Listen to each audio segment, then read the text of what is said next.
Bonjour à toutes et bonjour à tous. Aujourd'hui, je voudrais vous parler du condensateur électromagnétique. Vous avez peut-être entendu parler des orgonites, j'en suis persuadé.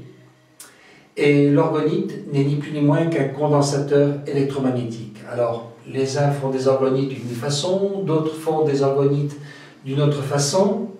En ce qui me concerne, j'ai basé le principe donc du condensateur sur l'émanation d'énergie, entre autres, de la shungite. Vous connaissez peut-être entendu parler de la shungite de Russie.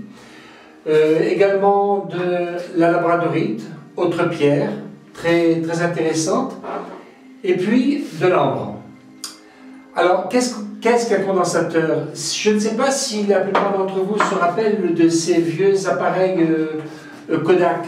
On avait l'appareil photo, on avait la pile de 1,5 V qui alimentait un condensateur, lequel générait une énergie qui permettait de mettre en route le flash et de griller l'ampoule.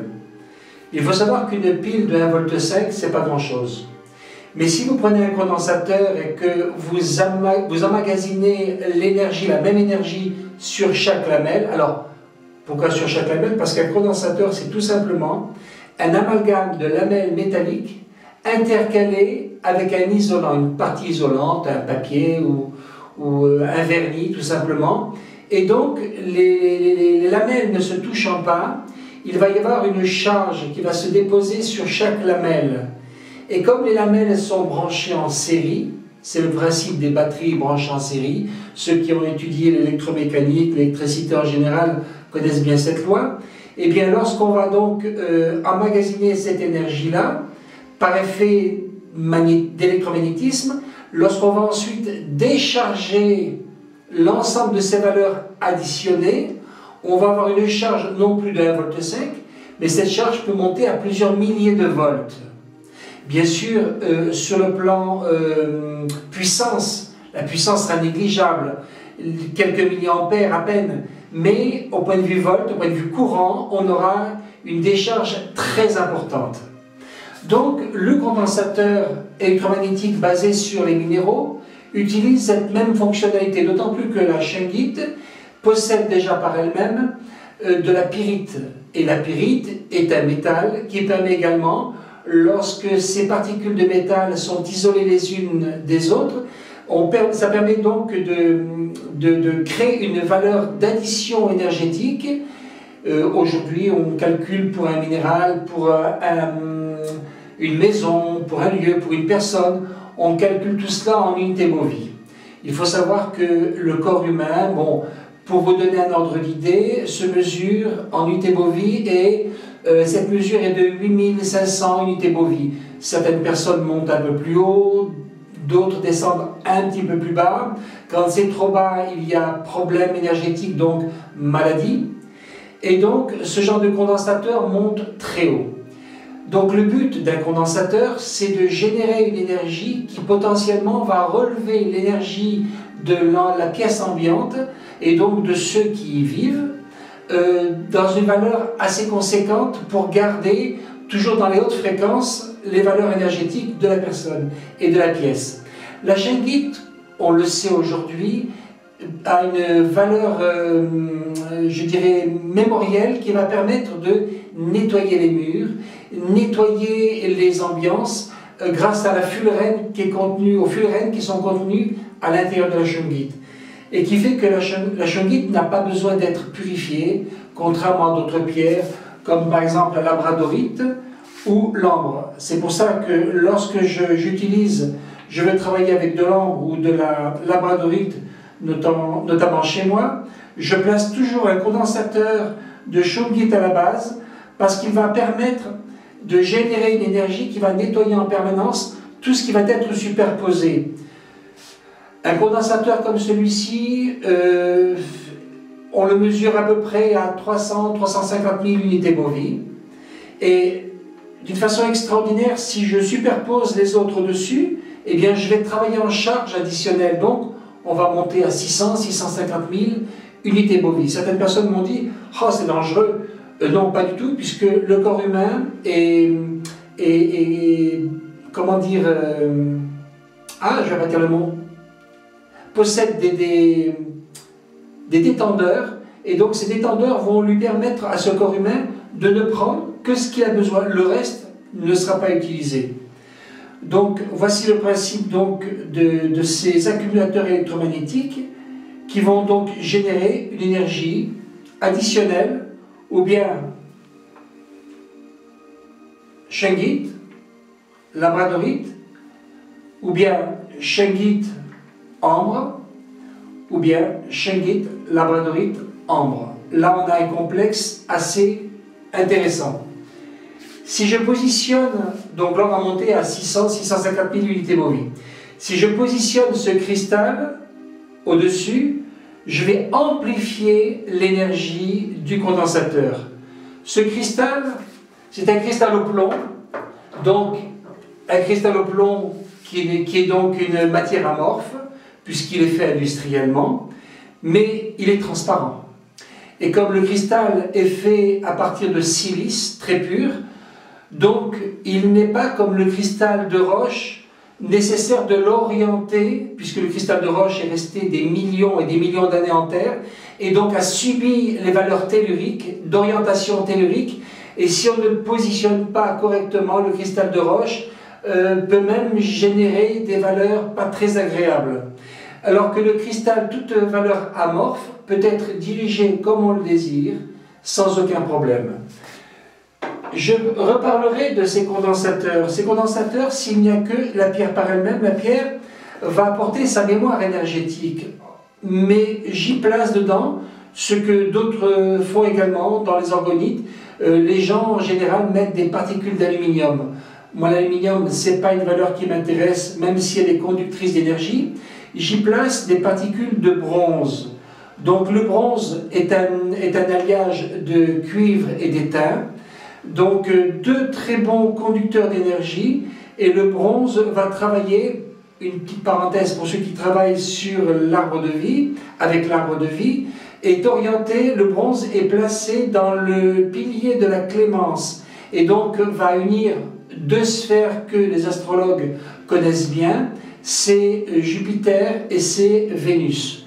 Donc quand on a l'aspect d'expansion jupitérienne et d'amour, je dirais quasi inconditionnel, mais dans le plan physique de Vénus, alors on a deux éléments extraordinaires qui donnent le bronze, lequel bronze va générer par son énergie une pulsion entraînant toute l'énergie du minéral pour donner cette valeur d'expansion dans la pièce.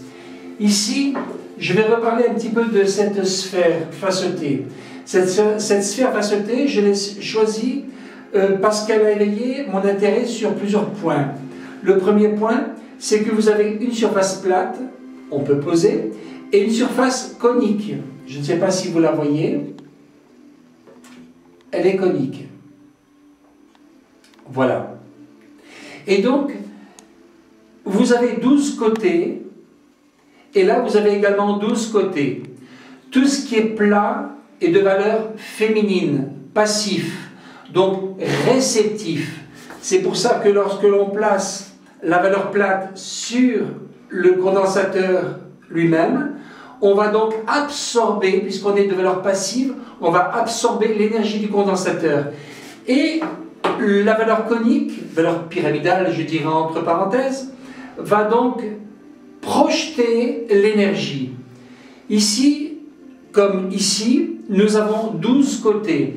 Donc le chiffre 12 est relié aux 12 constellations du zodiaque. Il y a un écho vibratoire par rapport aux 12 constellations du zodiaque.